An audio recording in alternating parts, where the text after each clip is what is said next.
open this seminar. First, Charlotte would also co-present. It's been a great pleasure co-direct Sustainability Accelerator with Charlotte. Accelerator is a very recent unit on campus. But within short time, we could see the impact it already created. You see the tagline right there, turning ideas into impact.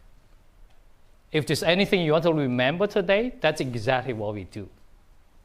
Turning ideas into impact. I remember 20 years ago, Will mentioned I joined the faculty for 20 years. I just look back and say, hey, what I've been working on, what exactly I've been doing over the past 20 years is actually go to society to find a problem. Want to solve that problem and see whether that's a technology problem, materials problem, nanoscience problem. That's something I'm reasonably good at. Design the idea and develop that idea towards solving that problem. Actually, this style of research not only creates solution, but also at the same time, academia impact is not small either. So I have tenure right here. That's evidence. Doing research this way could simultaneously getting tenure and also generating solutions. We'll already introduced two of us. We are helping to build up the accelerator in the Door School. This is today's agenda. We'll give a brief talk to introduce what Accelerator is doing, where we are right now, and then followed by 3 students working on the Accelerator project, give you the first-hand experience, what Accelerator is about, what type of impact Accelerator can make. And after that, we'll take some questions. We have some questions for the students. We'll open up the question to the whole audience. Well, this is the mission statement. Accelerator is trying to accelerate the translation of Stanford research into the scalable technology and policy solution. So two major things, technology, policy, scalable. Scaling right from the beginning. So if we don't put scale right there, it will not matter as much at the end. You don't make a dent in the sustainability. So we try to improve the quality of human life and the planet. That's the mission statement. In the past about 2 years, the whole team has been working really hard, identify flagship areas. These 8 flagship areas represent the type of impact we want to make. For each flagship areas, we identify the goal. What's the scale we need to get to? For example, the first one we launched, the bottom left, greenhouse gas removal. In day one, we said, we need to have the solution proposed by our faculty, our students, and staff to have gigaton CO2 equivalent removal per year. If you put that scale in mind, you automatically filter out many ideas will not make sense. You need to think about very different set of ideas. So that was our first flagship we launched. We funded roughly in the order close to about 20 projects in that flagships. So in the past about 2 years, we've been launching these 8 flagship areas. Official launching event, we already launched 5. We'll be launching another 3 in the coming months. There's food and agriculture, biological solution, climate adaptation, electricity and grids, industry decarbonization, planetary intelligence, and water. So 8 flagship areas. So what is an accelerator project? So this solution might come from any discipline on campus. Charlotte is going to show you some of the statistics. Right? This technology policy market enablers and others. So we really want to open up to the whole campus. Whatever solution needed, sometimes you need the combination of technology and policy together in order to make the impact. So we emphasize scale, and we really want the ideas to align with our 8 flagship goals.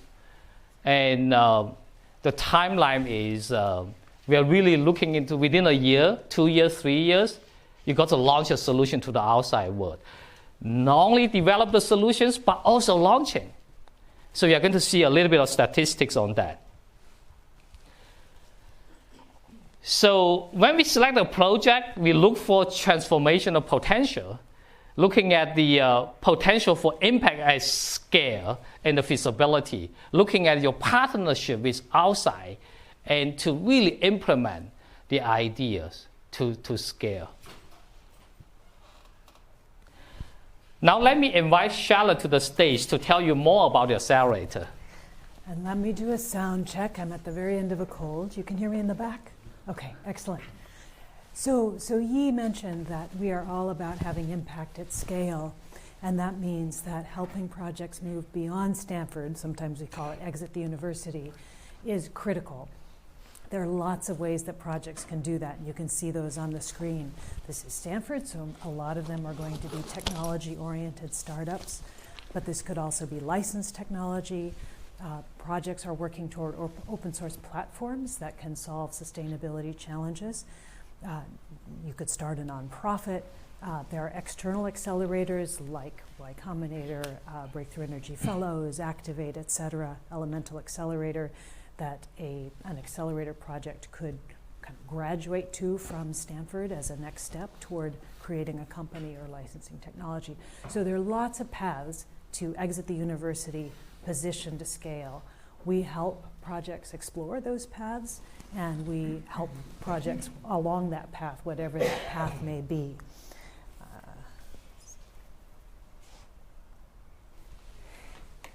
Today, Will mentioned that we have over 100 projects, and that is true from the beginning. Some of them have sunsetted. Today, we have 93 active projects. 88 of those are faculty-led projects, and 5 are entrepreneurial fellows that we brought in as postdocs from outside of Stanford.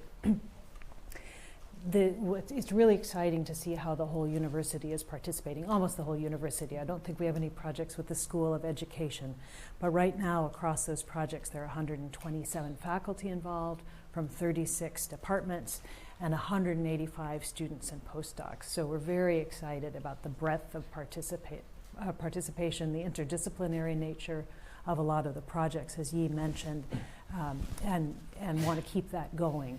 We have issued a new RFP mid-September across all 8 of the flagships. We are working with project teams now, very excited to see what comes in. If some of you are working on projects, LOIs are due on November 3rd and proposals on December 15th. But really looking forward to seeing a new crop of ideas there and funding perhaps 40 or so new projects come May, June of next year. So how do we support projects? Grants is the sort of core of the approach. We issue RFPs, we run a competitive process with external review and select a set of projects for typically 150 to 250K of a single year grant, and then those projects are eligible for follow-on funding. We also help projects look for other sources of funding to bring in additional funding from other competitive sources or from philanthropies or private sector partners. And then we provide support to these projects to help them figure out the path to scale and take that path with whatever they need. And that starts with our team. I'll show you names and photos in a moment. We have 4 terrific managing directors. Each is working across 2 flagships. They work on a project-specific basis with all of these projects and try to provide ad hoc specialized support. Yi and I do that as well, including connecting people to corporate partners, people who could be good partners or supporters, donors to the projects. But then we're also putting together a suite of support services, drawing on resources from inside and outside of Stanford. So many of you will know Stanford has these really rich ecopreneurship programs. We've worked with Ecopreneurship and with GSB, for example, to put together an eco-sprint, which was a summer boot camp that ran for the first time this summer for environmentally oriented entrepreneurs. And we're going to run that again next summer. All of our fellows and several of the postdocs and students who are in these projects participated in that. We heard good things about it, so keep that in mind. Anyone who's interested in ecopreneurship, look for the boot camp next summer. We're also putting together specialized support services where we see the greatest need across projects. So one of the needs that's really risen to the top is techno-economic assessment. A lot of teams would appreciate support with that, so we put together some coaching resources, some contractual resources in that front. We've also developed informal agreements with law firms, so we've got places to look for legal advice. We have some engineering support lined up, and we're continuing to work with project teams and with resources in Stanford to try to create sort of standardized support services that are easy for project teams to tap. And then ecosystem building, we sometimes call this solution communities. The point is to have impact at scale, and that does require thinking beyond any single project. It's a rare company. Tesla is maybe the only one where you can point to a company that's really had gigascale impact. So we think about clusters of projects. We think about how you can marry, as Yi said, technology and projects with policy. Lots of different opportunities to build on what we're doing in these projects and head toward impact at scale, head toward gigaton impact. And that does require partners. So we do convening, we do a lot of work to make sure that we've got the right relationships and we're bringing people together to try to put together those bigger solution sets. One example is that working with Fio Michele's team, we brought together in January as it's been described to me, the who's who of the ocean alkalinity enhancement MRV world. Not a huge room, but it was a very rich room, a lot of good discussion, and something like 30 groups came together around a joint action plan for getting pilots in the water and sharing data and so forth. So that's one of the ways in which we try to develop solution communities. We've had some exits so far, which we're very excited about. You can see we've got a nice mix. I won't talk through all of these, but it's a mix of startups. As I've said before, everything with a cool name on the screen is a startup. Licenses, and then in a couple cases, real contributions to important policy outcomes with Western Wildfire and then with the biofuels component of the California low carbon fuel standard. So this was very encouraging, having seen this many exits so far. As Will said, we're not very far into the path as an accelerator. We really just got all these flagships stood up this year. So this makes us optimistic that we will see more exits and more impact in the years ahead. And you'll hear about some of the exciting projects that are underway in a moment. This is our team. As I said, 4 managing directors, each managing 2 flagships. You can see that on the screen. The 3 projects we will hear from are all working with Albert on either industry or grid and electricity projects. These folks are all non-academics. They've all come from private sector and other forms, other backgrounds. My background's more in philanthropy, so thank goodness we have Yi on the team because he helps us all understand how universities work. But everybody on this team has started a company. They have helpful expertise to bring to really world-class academic-led teams and help them develop solutions that can exit the university and scale. And then we have 2 terrific policy directors attached to the accelerator. Michael Wara and Michael Mastrandrea both sit in the Woods Institute with the Center for Energy Policy and CEPP, something like that, Center for Climate and Energy Policy. And they are part-time with the accelerator. They're really excellent, both at developing policy ideas, but also at helping teams who are thinking about policy pathways. So that gives you a feel for our teams. And we will now turn to 3 projects, and you guys can just come up. And I'll try to get your names right. We have Andrea Lanubile, Philip Onofre, and Charan Saminini. Apologies. And we'll hear from each of them about their projects, and then Yi and I will ask them some questions. So over to you guys in any order. I think that's right, Andreas first. Good afternoon, everyone. We are. Is it on? Is it on? Now it's on, right? Okay. Good afternoon, everyone. We are Project LFP, and our focus is on fast and accurate state of charge estimation for lithium iron phosphate batteries. In the last years, electricity demand has increased exponentially because of the growth of AI and electrification of transportation.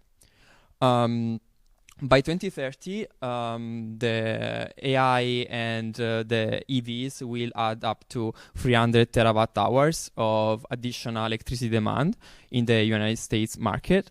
And lithium-ion batteries, which are the same technology that is powering electric vehicles, are the key for meeting this demand. By enabling large-scale energy storage, they will also help reducing CO2 emissions and ensure strategic autonomy and also energy security for the United States. However, not all the lithium-ion batteries are the same. For example, LFP, lithium iron phosphate, is basically displacing other chemistries really rapidly. That's because it is cheaper, it is safer, and also it's more resilient to the supply chain disruption. For example, LFP in 2023 represented 80% of the new grid installations and about 40% of the new electric vehicles sold. But what are the challenges? Well, if we think about fuel tanks, we can measure the energy stored by just using a level sensor. However, with batteries, we need to estimate this quantity. And this is known as state of charge estimation problem. And this problem is specifically more complex for LFP batteries. First, because the voltage profile, the voltage values don't change too much, changes lightly with respect to the SOC. And at the same time, the voltage behavior is different if you are charging or discharging the cell, which means basically that for each voltage value, we can have each voltage value correspond to different SOC possible states.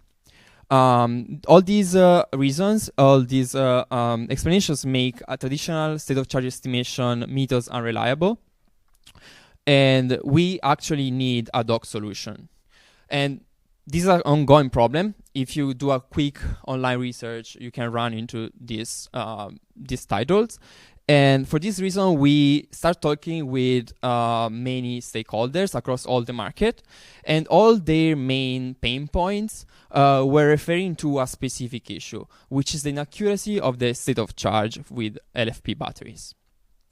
So Stanford Energy Control Lab, we are working on this problem. We are tackling this problem from different aspects. And our goal is basically to integrate all these different solutions or methods in one single deployable solution. We are led by our PI, Professor Simona Onori, and Simone Fasolato, postdoc. We are 3 PhD students. There are also 3 PhD students, me, Andrea Nubile, Pietro Bosoni, Sai Tatipamula, and an undergrad researcher, Pierre Vincent. Our vision overall is simple. Less uncertainty today means more storage tomorrow for us. Thank you so much for your attention.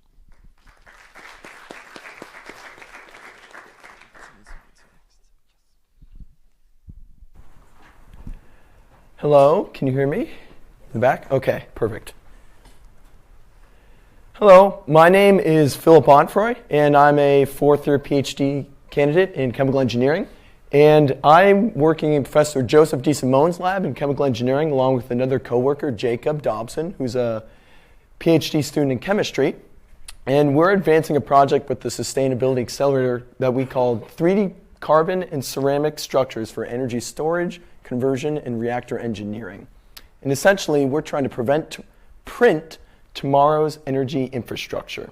So, as you all know, energy demand is surging, due in large part to AI and the data centers needed to power them, as well as EVs and grid energy, grid electricity in general. And what we were looking at in using our lab's expertise in 3D printing is that we saw that today's carbon and ceramic materials, which are often used in various electrochemical and energy applications, typically the goal with these materials when it comes to energy storage is increasing as much surface area in a given volume as possible. And to achieve that, often these carbon and ceramic structures are made in uncontrolled bulk forms. For example, like slurries, let's see if this works, the bottom right, or in foams. And essentially, what happens is to increase high surface area in a given volume ratio, you typically want to induce voids or have things like particles that can pack pretty closely together. But the current manufacturing processes that enable that either have it so your voids in a ceramic foam, for example, as a heating element in a reactor that you deposit catalyst onto, they are uneven in size. You'll have small voids or pores, you'll have large pores. And similarly, an analogous problem is you'll see in slurry electrodes or in slurries that are used in a variety of applications, you'll have some regions where there's dense particles and some more lower density particles. That causes challenges with either poor active material distribution, which in turn wears down part of your structure more than others. If you're depositing intercalating ions or depositing active material in one part of your structure more than others, it wears it down quicker. And that, or if you want to control, have a more of a flow directing structure or flow directing reactor component, you can't control that within heterogeneous pore morphology. And so that leads to lower performance for those applications and shorter device lifespans. And so our team in the DSMO lab, we innovated this process over the last 3 years where we produce 3D carbon and ceramic microarchitected structures using a light-based 3D printing method where we have a vat of liquid resin, so typically monomers, the precursor to polymers, that we print these lattice structures out of polymer structures that we then subject to a high temperature thermal treatment called pyrolysis to convert them to carbon or ceramics.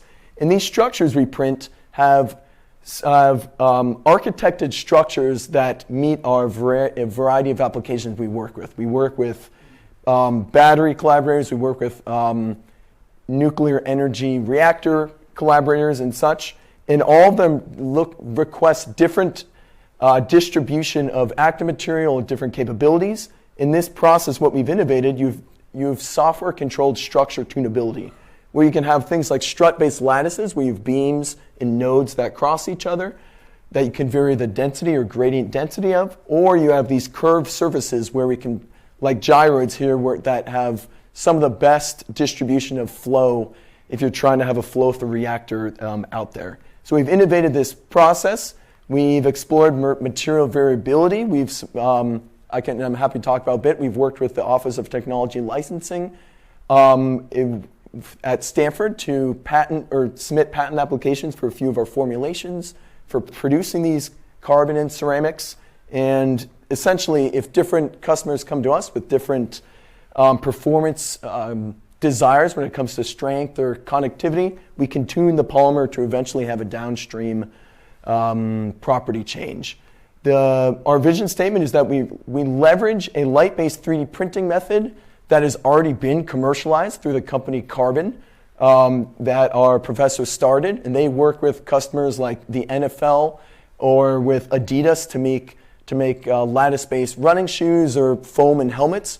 We use that same lattice technology, but convert it to these metamaterial, high-performance conductive materials.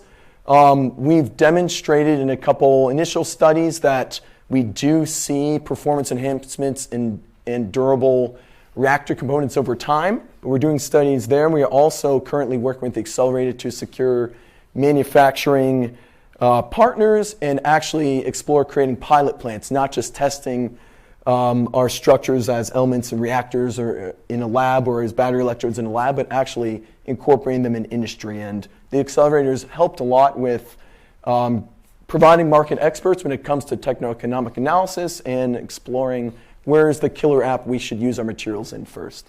So thank you for listening and our work on printing tomorrow's energy infrastructure. All right.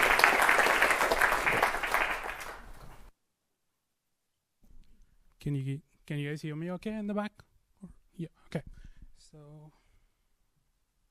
sorry. Okay, I don't think I want to introduce lithium more. We already spoke about it a bit. But the interesting thing for me as lithium is nicknamed white gold. And I start to see a lot of parallels between California gold rush with it. So I just want to talk to you today about a slightly different dimension to lithium future. We think a lot about lithium supply chain in our lab. And I think producing lithium sustainably at scale is a very difficult challenge. And we are trying to advance a project in that direction. So lithium demand is, of course, skyrocketing. Yes. Can you hear me now? Okay, sorry. Okay, so lithium demand is skyrocketing, of course, and we are looking at the lithium supply chain, and there are some vulnerabilities already. So the first thing is lithium demand and supply don't necessarily be correlated.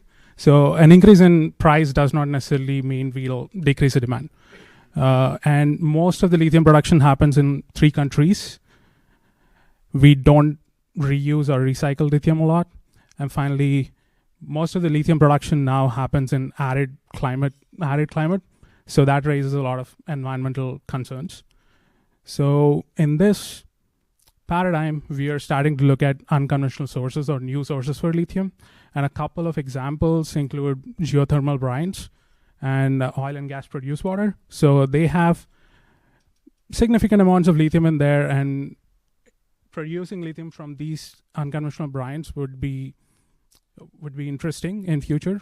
And in this direction, there's a lot of direct extraction technologies that are being proposed. Some of the examples include membranes, absorption materials, and electrochemical separations as well. But I guess the most important point here is there are a lot of technologies out there which are promising cleaner and faster lithium supply. But the bigger question is which of these combinations will give us the best impact and which of them will scale the best.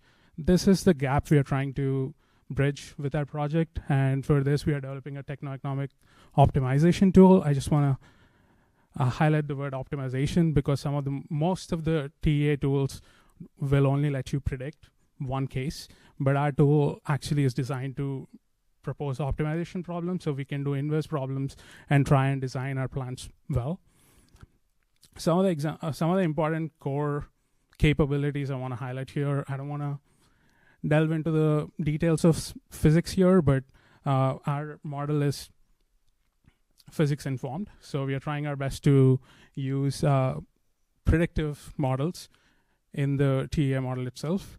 And we have capability of data-driven capabilities, which basically lets us integrate industrial data and real costing data into the model itself for better predictions. And finally, the equation-oriented part is what gives us the opportunity to do optimization. And there are an ecosystem of these tools existing. I'll speak about them a bit more. And finally, this tool is modular. So it's just a list of unit processes, so we can combine them in whichever way we want and try to think about scaling up lithium technologies. And finally, I just want to mention, this is the ecosystem I mentioned. If someone is interested in TEA tools, most of these tools are designed for specific industries as a TEA optimization tool. So what we are trying to do is build a lithium tool on top of this ecosystem and reduce redundancies. So we already use most of the models in there for our tool. Okay, finally, so just to give a flavor of what kind of results and the utility of the tool itself, I'm showing a couple of results here. So the first one is parameter sensitivity. So you can start asking questions about lithium production cost and how it depends on different process parameters. And it'll help most researchers to pick and choose which parameters to focus on during their early development. So it helps setting a tone for your research, prioritizing your research investment. So that's the first capability that I'm excited about. And the second is this part of where we are mapping the process cost itself to the lithium source. Because lithium sources come in different sizes and shapes. We are trying to create this database where you can find the best technology that works for the best source. And that's the two capabilities I want to talk about. Yeah, overall, we're trying to build a comprehensive tool, and anyone interested in lithium technologies, I would like to talk more because we thrive on incorporating data in there. Thank you.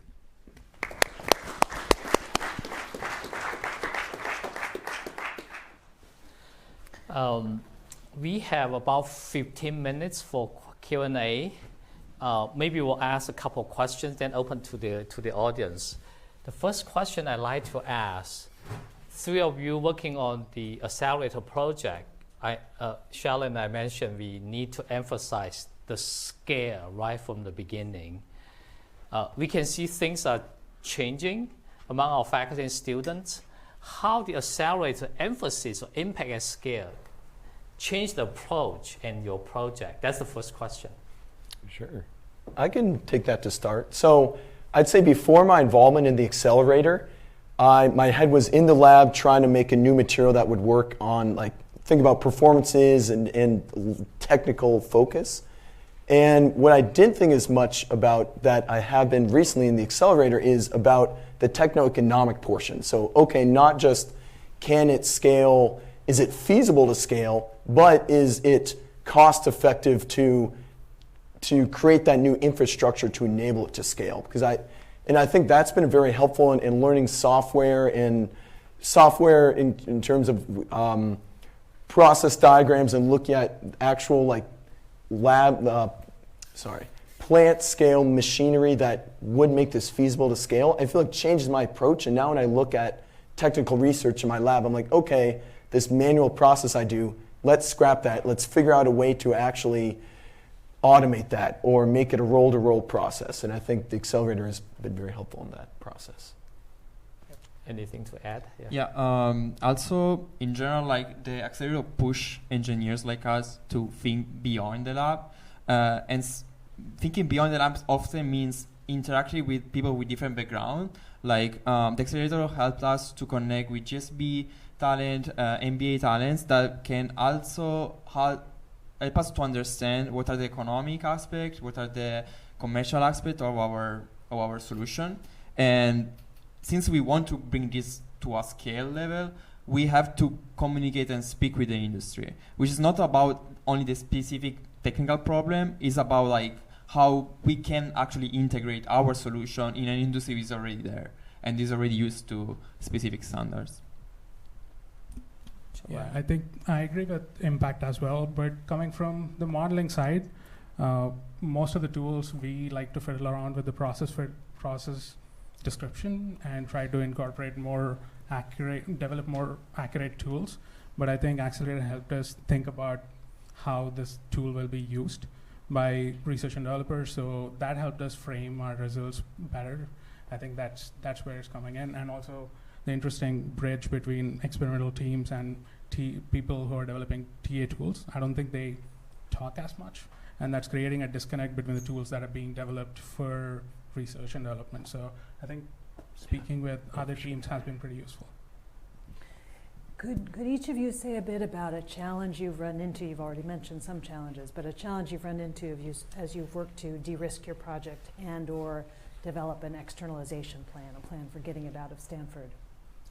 I can go. As I mentioned already, I think de-risking will involve validation of sorts. And as part of Accelerator, we are working with a couple of innovators in the DLE space to try and validate our model against their results and pilot scale predictions, just to see, and just to improve the tool.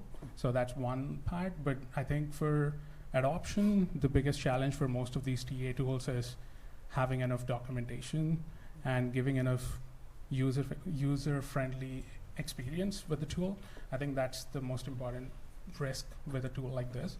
And we have some experience dealing with that with the other tools that I just mentioned. So we are trying to incorporate what we've learned and learn more along the way. Yeah. Sure.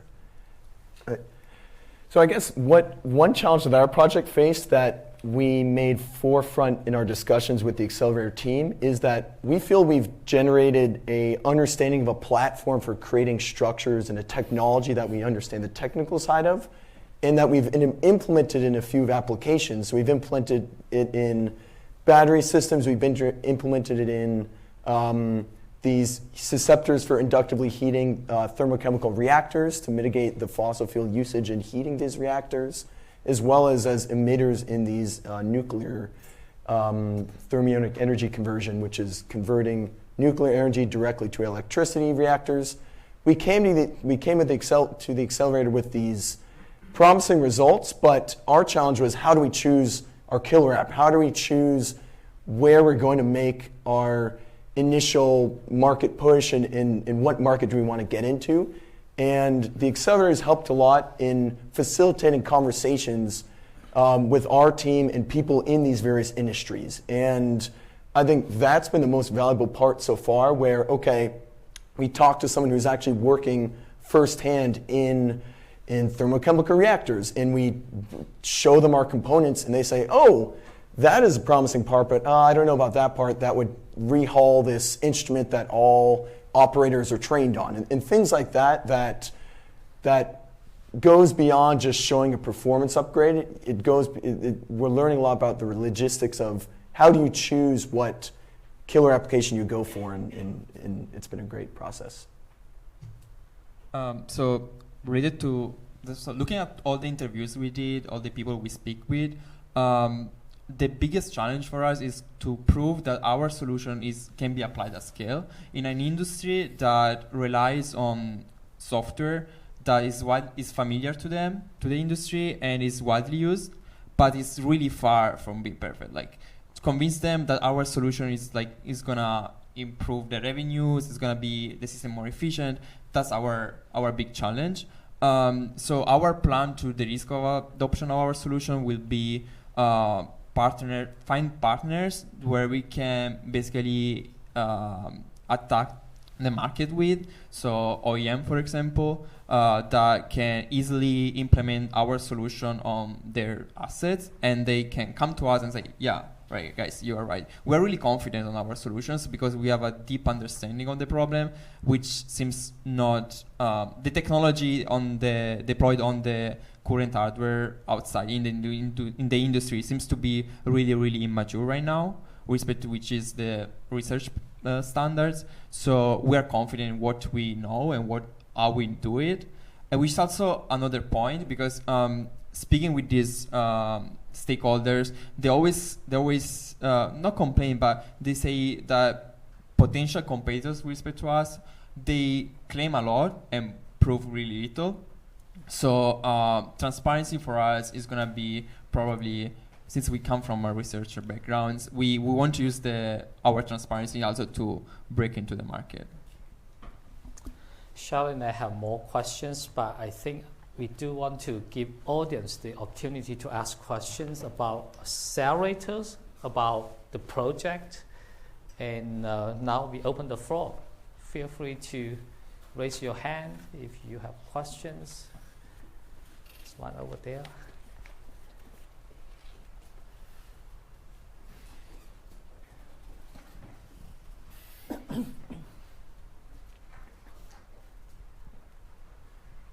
So I have a question that concerns the LFP batteries.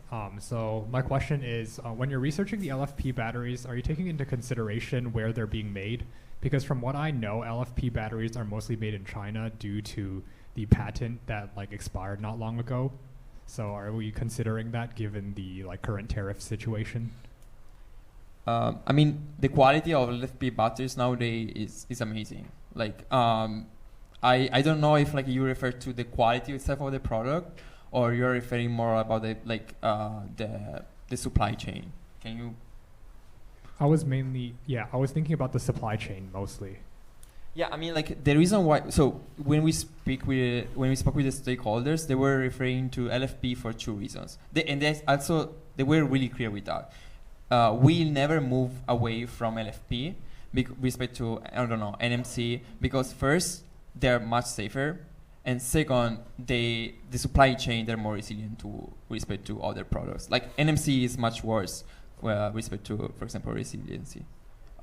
So either they find another type of technology to have large scale energy storage, which is effective like in terms of like efficiency and ability to provide energy instantaneously, or LFP is gonna be here for a while? Okay, thanks.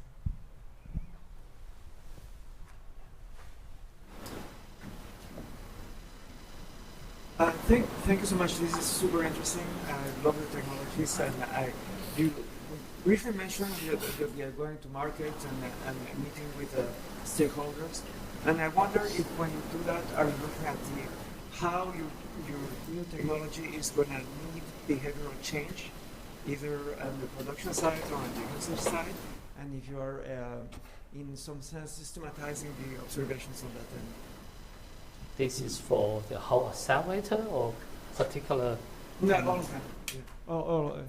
So basically, when I'm trying to see, like, that as they bring new technologies to production, how are they observing the needed behavioral change, either in production or for our consumption of the new technology?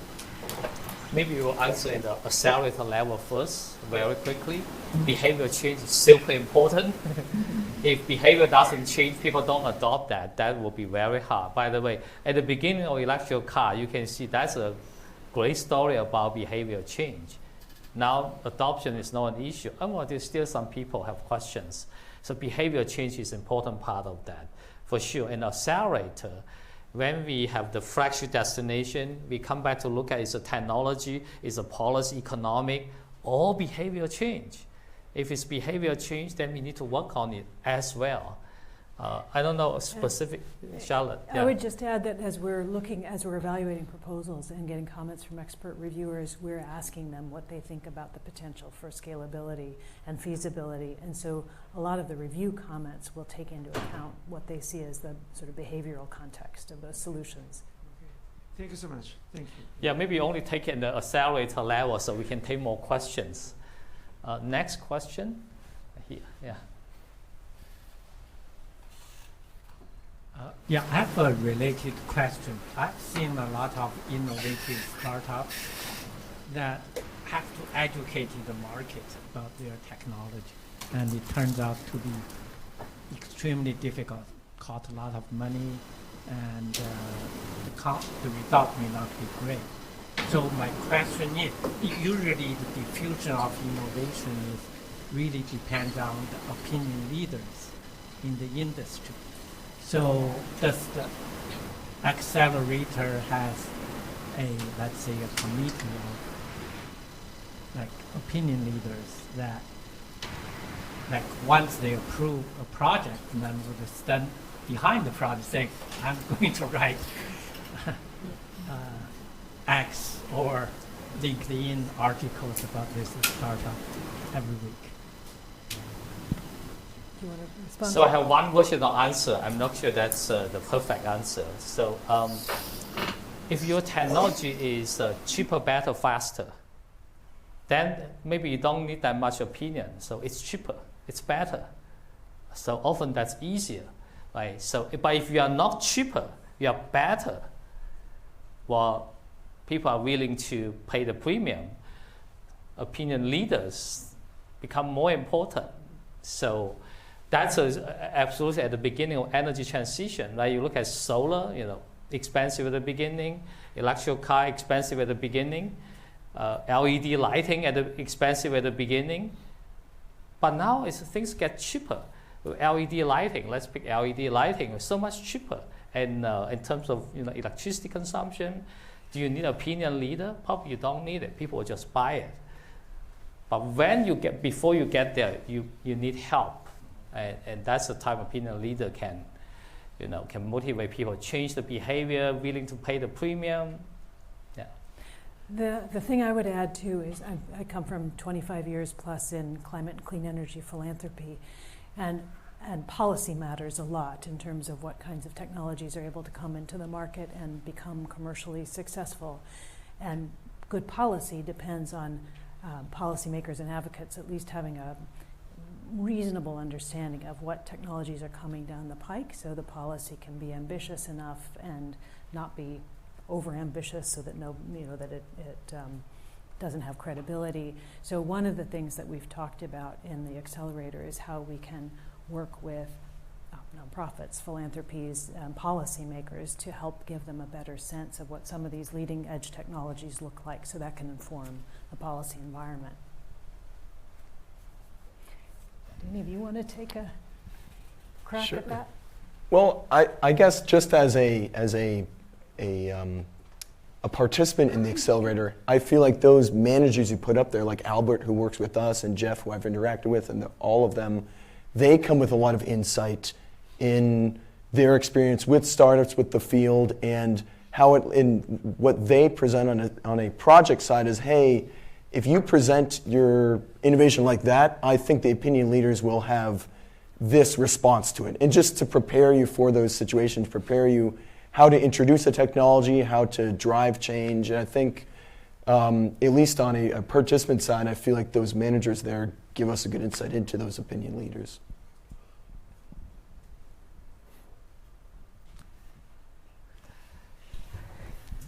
Maybe one. Very quick, very simple. What's the next step of your career you want to be?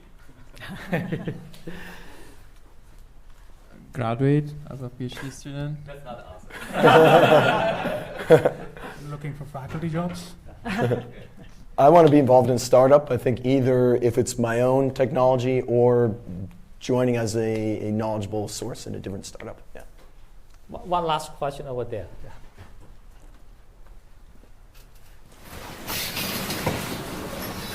He wants to hire people, that's why. Oh, I see. I was curious how you think about the scalability and the mix of the impacts that you're thinking. So you have startups, licensing, policy. Do you try to support a little bit of everything? Or do you have a way to compare those apples not to apples? And then is policy in Montana similar as policy at the federal level? Can you explain a little bit more how you think about this? You want to start? Yeah, so excellent question. Really hard to compare. They're apples and pears, as they would say in Europe, apples and oranges.